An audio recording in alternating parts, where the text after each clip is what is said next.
तुम्हारी फिजिक्स की क्लास वहां लगी नई बिल्डिंग में फर्स्ट फ्लोर पर, जहाँ पहले लगती थी। तो तुम आती नहीं हो ना, तुम बहुत सारे हो गए इस बार, तुम्हें जगह नहीं मिलती। करना पड़ता है।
आवाज आ रही है सभी को?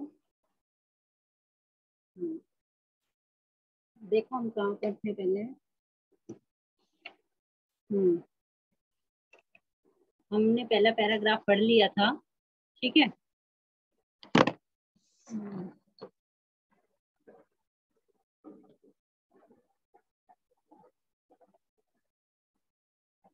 हम्म। हमने पढ़ा था सिंधु नदी घाटी, ये ठीक है। सिंधु घाटी सभ्यता, उसमें हमने दो स्थान पढ़े थे, मोहनजोदड़ो और हड़प्पा।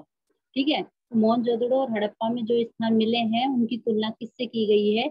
मिस्र से और मेसोपोटामिया से। क्योंकि ऐसे ही जो यहाँ पर जो कुछ सामान वस्तुएं मिली है, ऐसे ही मिस्र और मेसोपोटामिया में मिले हैं। तो अनुमान लगाया जाता है कि या तो यहाँ पर क्या होंगे, ये आपस में व्यापारिक केंद्र होंगे।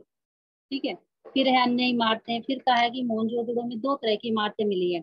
जो ऊंचे टीलों पर इमारतें मिली है, उससे अनुमान लगाया जाता है कि ये अमीर लोगों की बस्ती थी।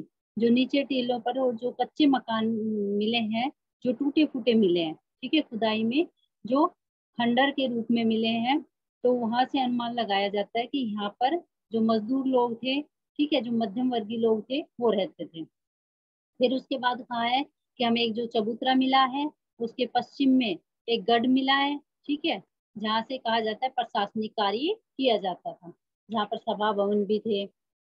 फिर उसके बाद कहा है यहाँ पर एक, हाँ, एक महाकुंड मिला है, कि जहाँ पर कहा जाता है कि कोई मतलब सामूहिक रूप से मोहनजोदड़ो के जो लोग थे वो सामूहिक रूप से वहां पर यज्ञ वगैरह करते थे। तो यहाँ एक बड़ा महाकुंड भी मिला है, और अनेक भंडार भी मिले हैं, ठीक है। और भंडार मिले, और जो कोठार मिले हैं, वो कहते हैं कि ये अन्न को इकट्ठा करते थे यहाँ पर, ठीक है।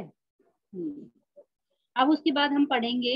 हाँ, फिर कहा कि जो नगर नियोजन की दृष्टि से, नगर नियोजन में आपको थोड़ा सा बता दूं, जैसे उस समय ना जो नालियां मिली है वो पक्की ईंटों से बनी हुई और ढकी हुई है। तो कहता है उस समय 2500, लगभग 2300 या 2500 वर्ष पहले, उस समय भी जो नालियां थी वो पक्की ईंटों से बनी हुई थी और ऊपर से ढकी हुई थी, जो आज भी नहीं है, ठीक है।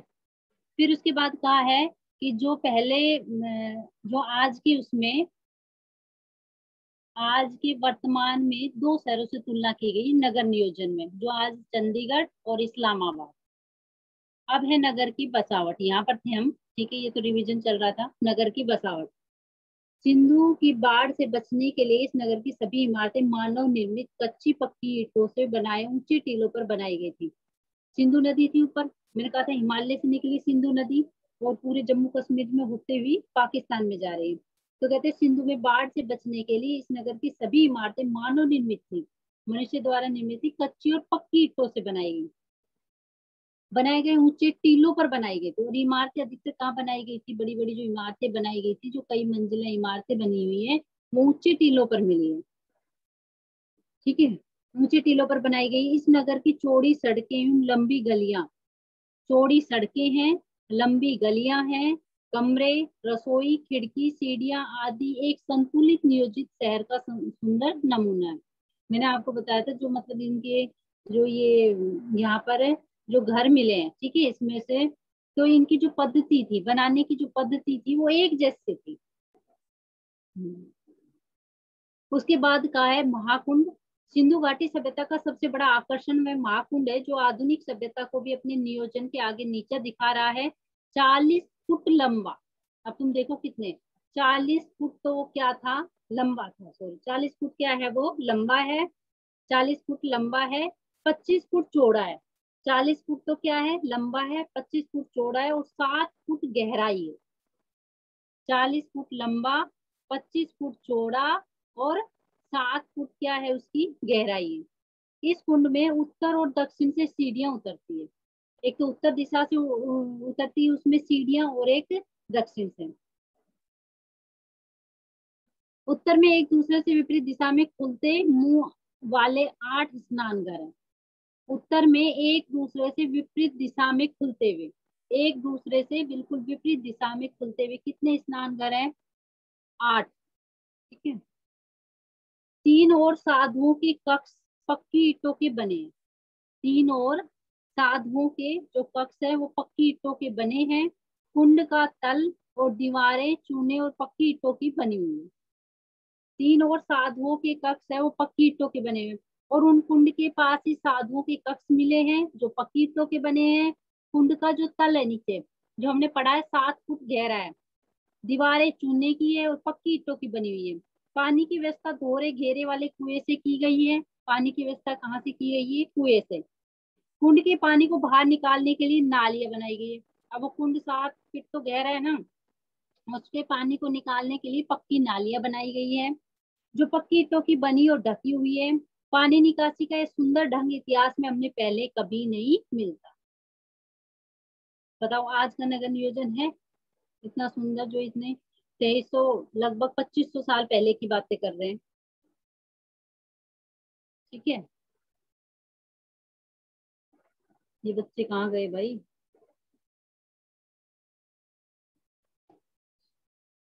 फिर है प्राचीन बौद्ध स्तूप। प्राचीन बौद्ध स्तूप लगभग 2600 वर्ष पूर्व बना हुआ एक बौद्ध स्तूप इस सभ्यता की प्राचीनता को सिद्ध करता है। देखो 2600 वर्ष पहले बना बौद्ध स्तूप भी मिला है। लगभग 2600 वर्ष पूर्व बना हुआ एक बौद्ध स्तूप इस सभ्यता की प्राचीनता को सिद्ध करता है। यह विश्व का सबसे प्राचीन स्तूप है। विश्व का सबसे प्राचीन स्तूप कब का बना हुआ है, 2600 वर्ष पहले। यह एक मानव निर्मित पक्की ईंटों के चबूतरे पर स्थित है। मनुष्य का बनाया हुआ है, पक्की ईंटों से बना हुआ है और चबूतरे पर है। चबूतरों पर भिक्षुओं के कमरे भी बने हुए हैं। चबूतरों पर किसके कमरे बने हुए हैं, भिक्षुओं के कमरे भी बने हैं।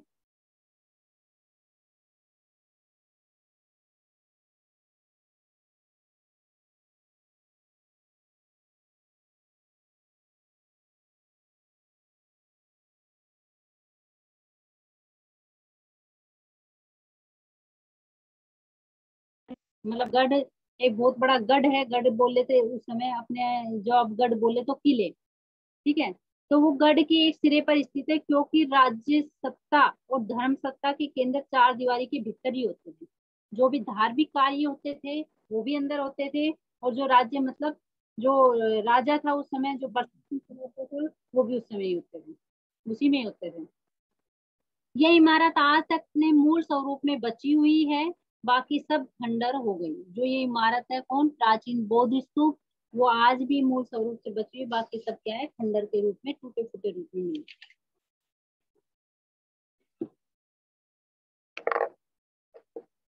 सिंधु घाटी की कृषि व व्यापार। सिंधु घाटी सभ्यता पशुपालक और खेती सभ्यता थी। अब कहा जाता है जो सिंधु घाटी सभ्यता है उस समय भी लोग क्या करते थे, पशु पालते थे और खेती करते थे। यहाँ से सूती कपड़े का निर्यात होता था, उस समय भी सूती कपड़े का निर्यात होता था और सूत की कताई के साथ साथ रंगाई का भी कार्य होता था। सूत काता जाता था और उसके साथ साथ रंगाई का कार्य होता है। इसलिए यहाँ प्रमाण भी मिले हैं, शायद आपके इसमें नहीं होगा, हाँ है, कि यहाँ कपास पैदा की जाती। क्यों? कपास से क्या बना? सूती वस्त्र। तो इसलिए कहा जाता है कि उस समय सबसे ज्यादा फसल किस कौन सी उगाई जाती थी? कपास।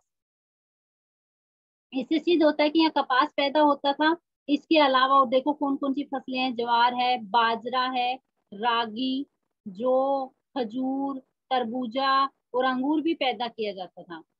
तांबे का ज्ञान होने से कृषि के औजार तांबे के बनाए जाते थे। उस समय हमें तांबे का धातु में पता चले तो सबसे पहले तांबे की खोज हुई थी। ठीक है, उस समय जो सबसे पहले मिला था वो तांबा मिला था।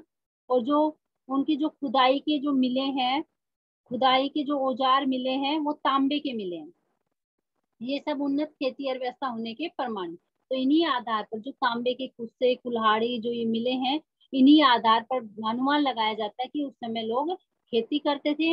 यहाँ पर सूती वस्त्र कपड़ा मिला है, उसी के आधार पर अनुमान लगाया जाता है कि वहाँ कपास की खेती की जाती थी और यहाँ पशुपालन सभ्यता भी थी। अब है जॉन मार्शल की पुस्तक। निर्देशक है जॉन मार्शल। निर्देशक वो होता है निर्देश देने वाला, खुदाई करने वाला तो राक्षस दास बनर्जी है। निर्देश देने वाला कौन था? हमने पढ़ा था ना पहले, जॉन मार्शल। तो जॉन मार्शल की पुस्तक। सन 1922 में खुदाई के निर्देशक जॉन मार्शल ने 3 खंडों में मोहनजोदड़ो की खुदाई का वर्णन किया। मतलब मोहनजोदड़ो की खुदाई 3 बार हुई, 3 खंडों में उसका अलग अलग वर्णन किया है। इसमें एक बैलगाड़ी का चित्र भी दिया गया है। सिंध प्रांत में 1 सदी पहले तक उसी तरह की बैलगाड़ी का प्रयोग होता था। सिंध प्रांत कहाँ? जो पाकिस्तान में पड़ता है। मैंने अभी भी कहा मोहनजोदड़ो में जितने भी खुदाई के कार्य हुए हैं, जो भी जगह है, वो अधिकतर पाकिस्तान में है, वर्तमान में भी पाकिस्तान में। तो यहाँ पाकिस्तान का सिंध प्रांत है। ठीक है, तो सिंध प्रांत में 1 सदी पहले तक उसी तरह की बैलगाड़ी का प्रयोग होता था। कहते हैं इसमें एक बैलगाड़ी का चित्र भी दिया गया है। सिंध प्रांत में 1 सदी पहले, मतलब 100 साल पहले उसी तरह की बैलगाड़ी का प्रयोग होता था सिंध प्रांत में। एक साबुत इमारत में इस सभ्यता में प्राप्त अनेक वस्तुओं की प्रदर्शनी लगाई गई। एक साबुत इमारत, इमारत में जो ये मिलता था, इन्हीं वस्तुओं की प्रदर्शनी लगाई जाती थी दिखाने के लिए। जिसमें खुदाई में प्राप्त तांबे और कांसे के बर्तन, काला पड़ा हुआ गेहूं, मोहरे, वाद्य यंत्र जो गाने बजाने काम आते थे, चाक पर बने विशाल मृद भांड, मिट्टी के बर्तन, उन पर काले भूरे चित्तर, चौपड़ की गोटियां, जो चौपड़ खेला जाता था ना उसकी गोटियां, दीपक, माप तोल के पत्थर जिसको हम बाट बोलते थे पहले, बाट। ठीक है, तराजू अभी भी कई यूज करते, गाँव में तो आपको मिल जाएगी, यहाँ पे तो शायद नहीं मिलेगी तराजू। वो एक पलड़ा इधर, हाँ 2 पलड़े वाली। ठीक है, माप तोल के पत्थर, तांबे का आईना, तांबे का क्या? आईना, मिट्टी की बैलगाड़ी, 2 पाटों वाली चक्की, 2 पाटों वाली चक्की ना, वो ऐसे घुमाते हैं हाथ से, हाथ वाली चक्की, कंघी, कंघी भी मिली है, मिट्टी के कंगन मिले हैं, रंग बिरंगे पत्थरों के मनकों का हार, मन को मतलब मोतियों का, रंग बिरंगे जो पत्थर है, पत्थर को काट कर मोती बनाए गए, उनके मतलब हार वगैरह ये बनाए गए हैं, वो मिले। मनकों का हार मतलब मोतियों का हार, पत्थर के औजार आदि इस सभ्यता की समृद्धि के द्योतक हैं। कि क्या क्या मिला है यहाँ पे। तो देखो इनके आधार पर ही लगाया जाता है कि उस समय भी, मतलब वो आज के समय में देखकर उस समय में ज्यादा अंतर नहीं लगता। मतलब कितनी कीमती चीजें मिली है वहां पर जो आज के समय में भी नहीं है। एक आडंबर रहित सभ्यता थी वो। अजायब घर में औजार तो मिलते हैं। अब देखो एक आडंबर रहित सभ्यता थी अजायब घर में। अजायब घर मतलब जो संग्रहालय जिनमें जो मिला वो रख दिया देखने के लिए। अजायब घर में औजार तो मिलते हैं पर हथियार नहीं, अर्थात ये एक शांति प्रिय सभ्यता थी। देखो औजार मिले हैं, मतलब खेती करने के औजार मिले लेकिन हथियार एक भी नहीं मिला। उससे क्या अनुमान लगाया जाता है कि लोग आपस में झगड़ा नहीं करते, मिलजुल के रहते हैं। औजार तो मिलते हैं पर हथियार नहीं। अर्थात ये एक शांति प्रिय सभ्यता थी, लेकिन कोई अनुशासन अवश्य था जिसमें इतनी महान सभ्यता को जन्म दिया। लेकिन इसका मतलब वहां उस समय कोई अनुशासन जरूर था। देखो आप, इतनी बड़ी सभ्यता थी, नगर नियोजन इतना अच्छा था, और वहां पर एक भी औजार नहीं मिला।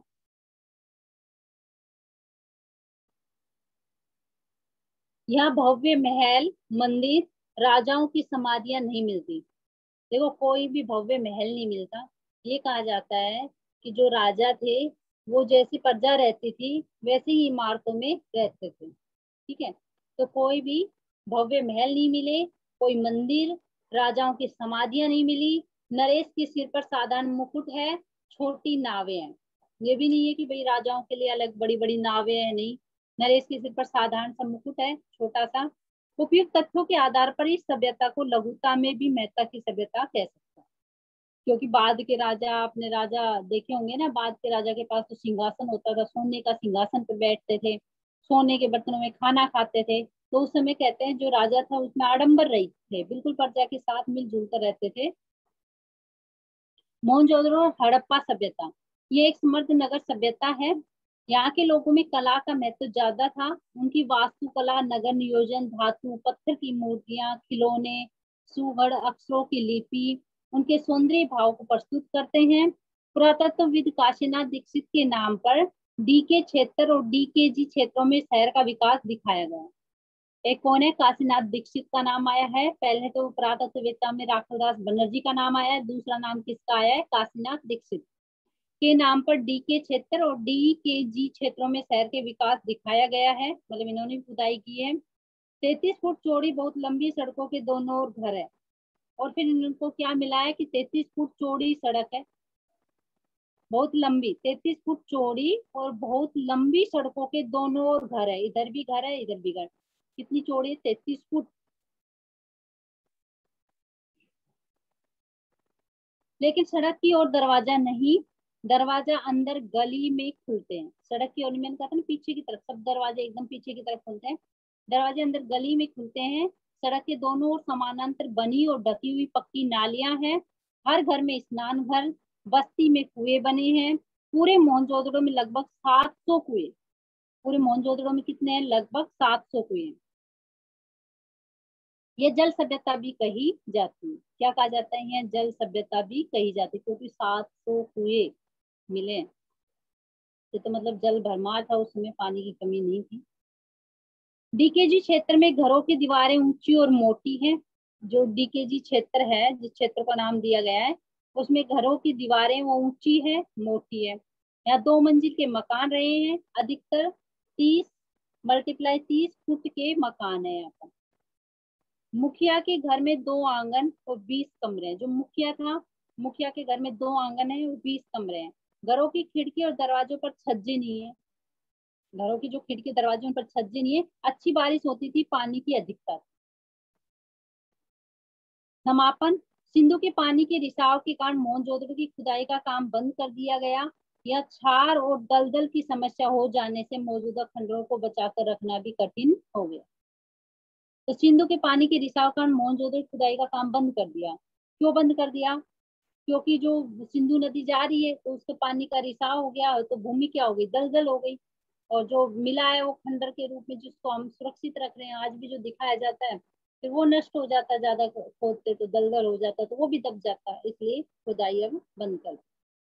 बोलो भाई, समझ में आया? लेकिन बाकी बच्चे कहाँ गए भाई?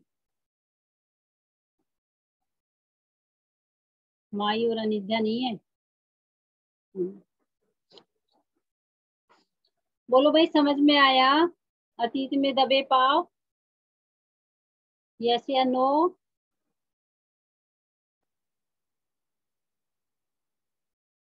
अरे बाकी जो आज पढ़ रहे हैं वो तो बोलो भाई। समझ में आया नहीं आया?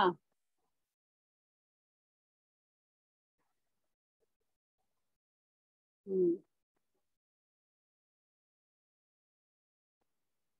ठीक है।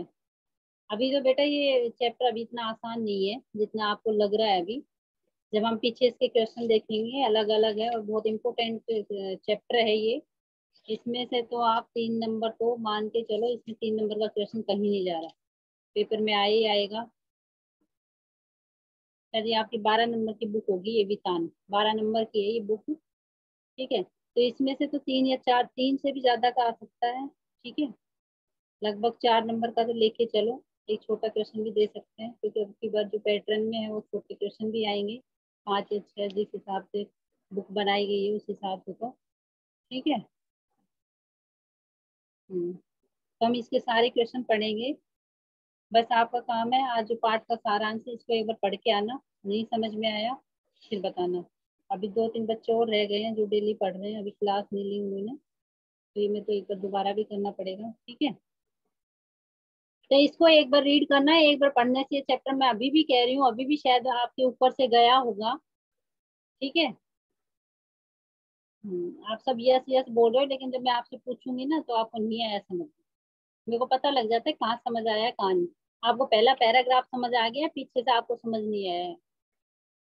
सही बोल रही हूँ ना मैं? जॉन मार्शल की पुस्तक से और या मोहनजोदड़ो हड़प्पा सभ्यता, ये डी के क्षेत्र डीजी के, ये समझ में आ गया?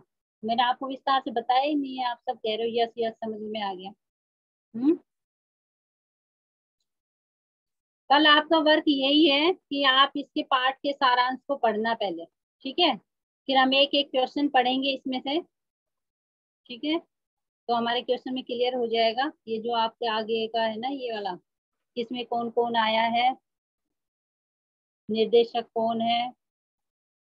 अभी 1-2 नाम और भी आएंगे इसमें, पाठ के सारांश में कम है। हम्म, ये देखो अभी हमने लास्ट वाला पैराग्राफ पढ़ा है ना, आप सारांश को ढंग से पढ़ लोगे तो ये इसी में आ गया। एक आडंबर रहित सभ्यता, तो पहला क्वेश्चन भी यही है, सिंधु सभ्यता साधन संपन्न थी पर उसमें भव्यता का आडंबर नहीं था, कैसे? इसी का अथवा में है, यह कैसे कहा जा सकता है कि सिंधु सभ्यता में भव्यता का आडंबर नहीं था, मतलब दिखावे का आडंबर नहीं था। उन तथ्यों का उल्लेख कीजिए जो लेखक ने इस मान्यता की पुष्टि करते हैं कि सिंधु घाटी सभ्यता समृद्ध तो थी परंतु उसमें भव्यता या दिखावा का आडंबर नहीं था। तो इसको देखो, सिंधु सभ्यता साधन संपन्न थी, उसके 2 शहर थे मोहनजोदड़ो और हड़प्पा, इसके प्रमाण है। खुदाई में प्राप्त अवशेष बताते हैं कि इन नगरों में भट्टी में पकी हुई एक विशेष आकार की ईंटों का प्रयोग भवन निर्माण, स्नान घर, कुओं के निर्माण, नालियां और भंडार घरों के बनाने में किया गया। यही हमें मिले थे। क्या मिले थे? भवन निर्माण मिले हैं, स्नान घर मिले हैं। कितने स्नान घर? 7 या 8? बताओ, एक पंक्ति में कितने स्नान घर मिले हैं? 7 मिले हैं या 8? मैंने अभी पढ़ाया आपको।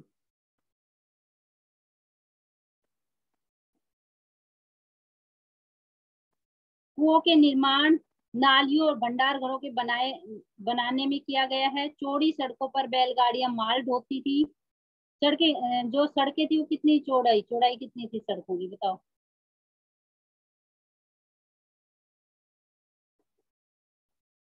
ग्रिड प्लान किसे कहते हैं बताओ? किससे संबंधित था ये? आए नहीं समझ में, बोल रहे हैं आ गया समझ में है? बताओ, सड़कों की चौड़ाई कितनी थी?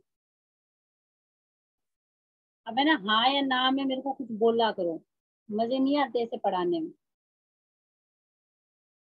मैं उसको और विस्तार से बताऊंगी, नहीं समझ में आया तो मेरा काम ही है आपको विस्तार से बताना। तो नहीं आया तो बोलो नहीं आया समझ में, मैं अभी भी कह रही हूँ चैप्टर एक बार पढ़ाने समझ में ही नहीं आएगा।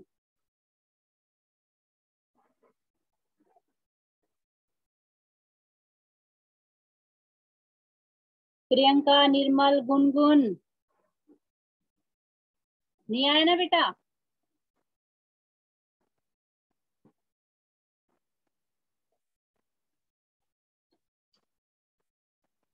चलो ठीक है, अब मैं क्लास एंड करती हूँ। ठीक है, बाकी हम कल पढ़ेंगे।